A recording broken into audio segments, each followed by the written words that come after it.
Bueno, mi nombre es Hildebrando Díaz Trujillo, soy estudiante de Ingeniería de Zootecnia. Hoy vamos a hablar del maíz BT Bacillus thuringiensis. Esto es una semilla mejorada que se dio en el maíz. Este es un proceso que va mejorando la calidad del maíz en la parte transgénica. ¿Contra qué actúa la bacteria Bacillus thuringiensis? Esa bacteria está concentrada en 3 tipos específicos o 4 tipos específicos. Estamos hablando de insectos, lepidópteros, plagas, tales como el gusano barrenador del suroeste, el gusano cortador negro, gusano cogollero, cucarrón de las raíces, coléptero del género Diablotica. Objetivos. Objetivo es la modificación del maíz. Ese es el primer punto. Vamos a hablar del primer punto, que son los objetivos. Desde los años 70, debido a ciertos cambios climáticos, crecimiento demográfico de la población y ineficiencia en la producción, las industrias comenzaron a modificar la estructura genética del maíz, buscando una variación resistente a temperaturas, insectos y ganancias de producción. ¿Por qué se escoge el maíz y no otro producto? Se escoge el maíz ya que es un producto que tiene muy buenos derivados favorables para el ser humano. Mecanismos de modificación del maíz. Cuando hablamos de mecanismos de modificación del maíz, ese fue el proceso que hicieron las empresas transgénicas al inyectar esa bacteria para modificar el ADN del producto del maíz como tal. Inserción de genes en el ADN del maíz que le confiere ciertas características de resistencia contra plagas y toxinas de hongos. Ahí vemos los componentes o los daños que se le causan al maíz, y por eso las empresas llegaron a buscar y mejorar para combatir esos daños en la producción. Ventajas y desventajas de la modificación. Vamos a hablar de las ventajas del maíz transgénico. Estas son las ventajas que utilizan las empresas promotoras o las que fabricaron este tipo de producto para promocionar su venta. La primera ventaja es la resistencia al clima. Estos transgénicos la mayoría nacieron en Estados Unidos. Los estudios se hicieron en Estados Unidos. Y allá Estados Unidos tiene muchos problemas ambientales en temas de vendavales y plagas. Entonces por eso se hace esa modificación. Y en el primer punto, eso es lo que buscaron, una resistencia a todo este tipo en el medio ambiente, en el ambiente climático. Resistencia a plagas.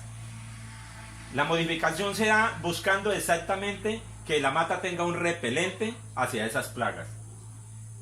Menos contaminación ambiental. Al no tener que utilizar tantos químicos para controlar las plagas, pues claro que vamos a tener menos impactos ambientales o daños ambientales. Ganancia en la producción. Es de lógico que si yo no tengo daños en la mazorca o en la mata como tal, pues voy a tener una buena productividad en mi cosecha. Desventajas. Daños al medio ambiente. ¿Por qué decimos daños al medio ambiente? Porque todas las plantaciones, llámese cualquier tipo, va a tener químicos, abonos para poder proteger sus cosechas, porque como todos sabemos, los insectos hacen un trabajo de polinización y otros microorganismos que se pegan a la mata, y para eso tenemos que aplicar venenos, pesticidas, y eso genera un daño al medio ambiente. Posibles daños en los seres humanos. ¿A dónde voy con este punto? Este punto nos deja claro que como no hay estudios que hayan permitido una certificación de que no va a haber un daño a largo plazo, ¿qué pasa con estos transgénicos? Estos transgénicos se utilizan para consumo del ser humano, para cereales. Se usa para hacer pienso para los animales. Los animales comen ese pienso, pero el destino final de esa carne van a ser los seres humanos. Entonces puede haber unos posibles daños porque no hay algo que nos diga que esa bacteria, al ser modificada, no tengamos un problema nosotros los seres humanos a futuro. Daños biológicos por ser un producto que requiere insumos específicos diseñados por los mismos que crearon estos transgénicos. ¿Qué quiere decir esto? Si yo modifico y saco un producto, me toca diseñarle también los químicos, porque la mata va a requerir ciertas condiciones, y entonces yo tengo que garantizarle eso. ¿Qué pasa con eso? Se genera un monopolio en la parte de la comercialización, o sea que las empresas tienen realmente el dominio de esas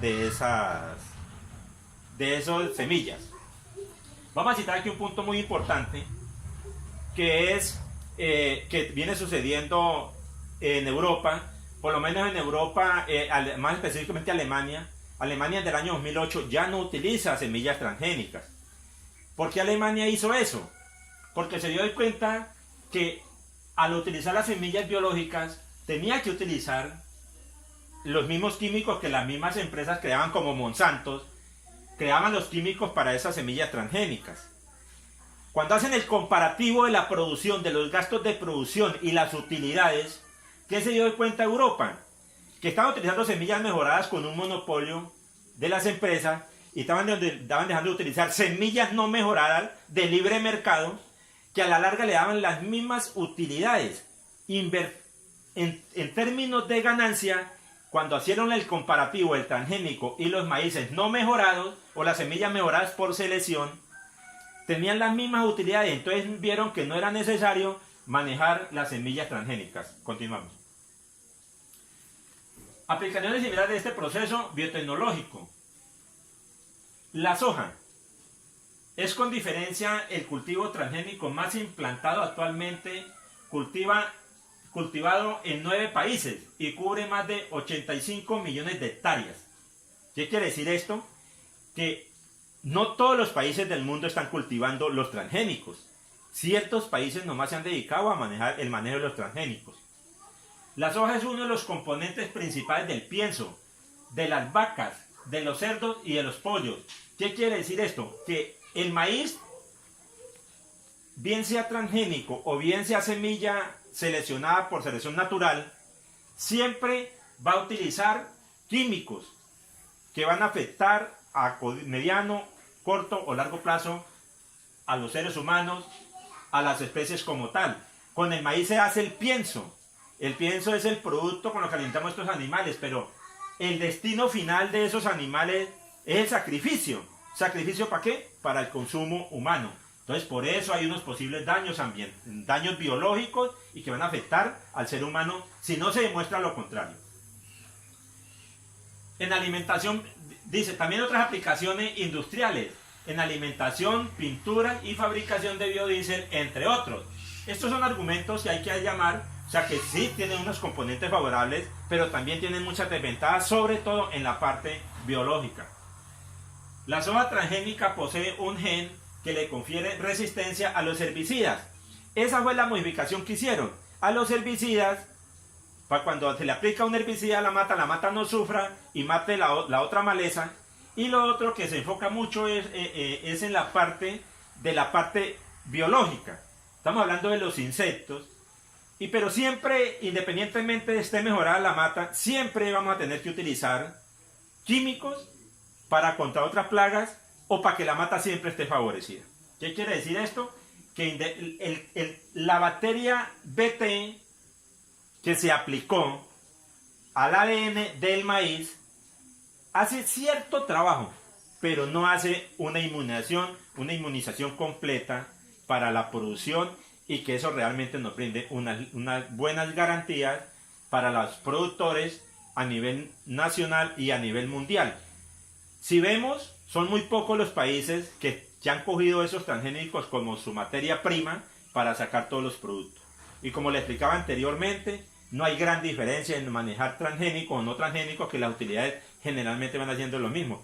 ¿Quiénes están protegidos acá? Las personas los países que no utilizan transgénicos. ¿Por qué? Porque vienen manejando el cultivo tradicional, cultivo milenario, que es un cultivo milenario lo del maíz. Es la base del consumo para los seres humanos desde hace miles de años atrás. Muchas gracias, espero que este video o esta información que estoy dando aquí la tomemos no como algo cierto, que nos sirva como para una investigación. Muchas gracias.